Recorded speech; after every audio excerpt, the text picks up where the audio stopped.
What's happening YouTube? My name is Alex and welcome to a new review. For today I have a 3-axis gimbal called the Zhiyun Smooth C, and this is probably the cheapest 3-axis gimbal that you can get. I actually got this for about 229 Canadian dollars, and that's probably around 180, 190 US dollars. So that's the main reason why I actually got this gimbal. It's cheap and it does work very good. I've been using this for about 3 months now, and if you've seen that video that I made in Cuba maybe a month ago, all that was actually filmed with this device, so you can get really nice looking videos if you're using something like this. Let's start with a very quick unboxing. So it comes in a very good looking box. On the front we see a picture of the gimbal itself and some of the features. If we turn the box around, we're actually gonna find some instructions in there on how to use the gimbal and what comes in the box.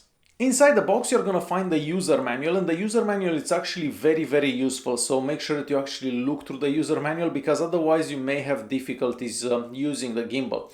So you're definitely gonna find the gimbal itself, two 900 milliamp batteries. These are rechargeable batteries, so you can charge them at any time, and we also have a base for actually charging these batteries. You can basically use any power adapter to charge these batteries, and it's gonna take around 2.5 hours to fully charge them from 0 to 100 basically. And we also have some lights on the base there that light up blue or red depending if the batteries are charged or not. And back to the box we also have a micro USB charging cable, so you can use that for charging the batteries or connecting the gimbal to your computer, because there is an application that actually allows you to update the firmware through your computer, but I'll get to that a bit later. And lastly you're gonna find the counterweight. The counterweight should be used whenever you have a larger phone in the gimbal, so that's gonna help the gimbal actually balance the phone. Now you can still use a phone like a larger phone without this counterweight, but that's gonna put more strain on the gimbal itself, so it's definitely good to use that counterweight. The downside to using that counterweight is the fact that the gimbal doesn't sit flat whenever you have that counterweight on. So let's say you remove the phone and you want to put this back in the box.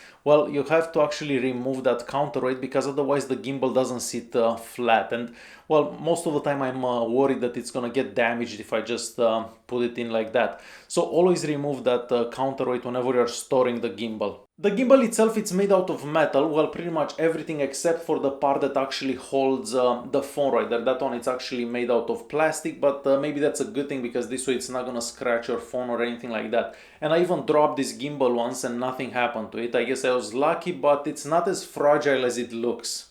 You can unscrew the bottom to actually replace those two batteries, so you can even buy more batteries because they're pretty cheap, and you can easily replace them. And on the left hand side we have a little USB port that's good for whenever you're connecting this to the computer. We have a little joystick right there, and on top of the joystick we have a flashing light. Sometimes it stays on, it really depends what you're doing with the gimbal.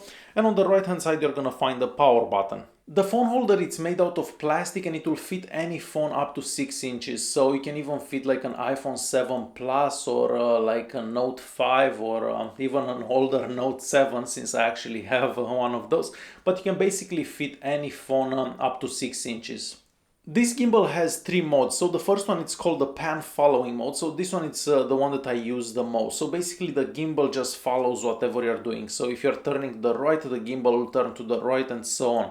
The next mode, it's the locking mode. So this one basically keeps the phone straight at all times. So no matter if you turn, no matter what you do, basically the phone will always stay straight. And the last one is the pan and tilt following mode. So this one, just like the first one, follows everything that you do, and this one, it's the most useful if you're trying to do some nice smooth shots of like a building or something like that. So definitely a useful mode.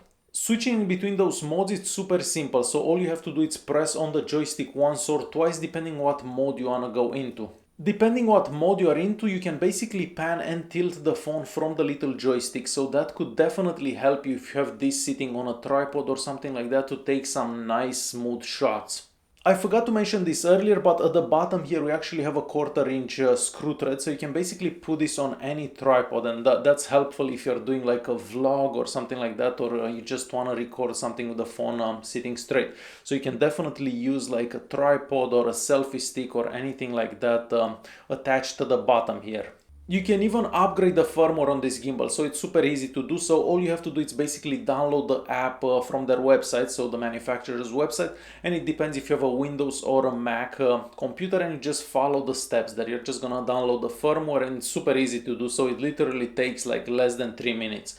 You can also calibrate the gimbal from that app, but you can do that even if the gimbal is not actually connected to the computer. Now I want to show you an example of how the footage would look without a gimbal. So the next footage was filmed holding the phone in my hand.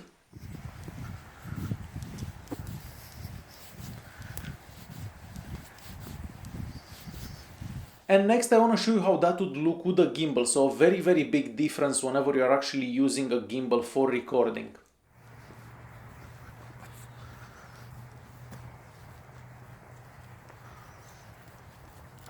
So as you've seen, there is quite a big difference whenever you're using a gimbal and whenever you're not using a gimbal. I know that most phones have optical image stabilization or electronic image stabilization, but realistically they don't do such a good job.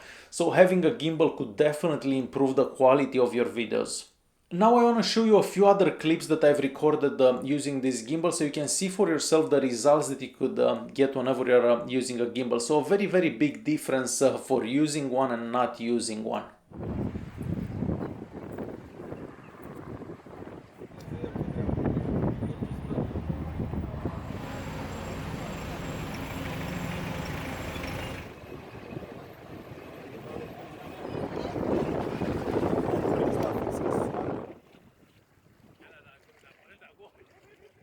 And it's time to conclude this video. So even though this is among the cheapest 3-axis gimbals available, it's still kind of expensive. I mean, you're still gonna pay around $200 just to have some smoother looking videos.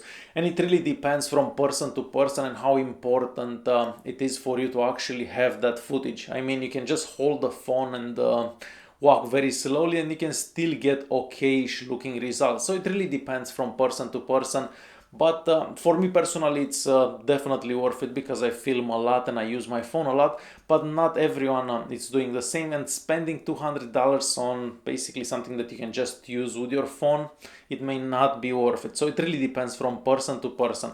But I haven't had any issues with this and I'm super happy with it, and I wouldn't actually replace it for anything else.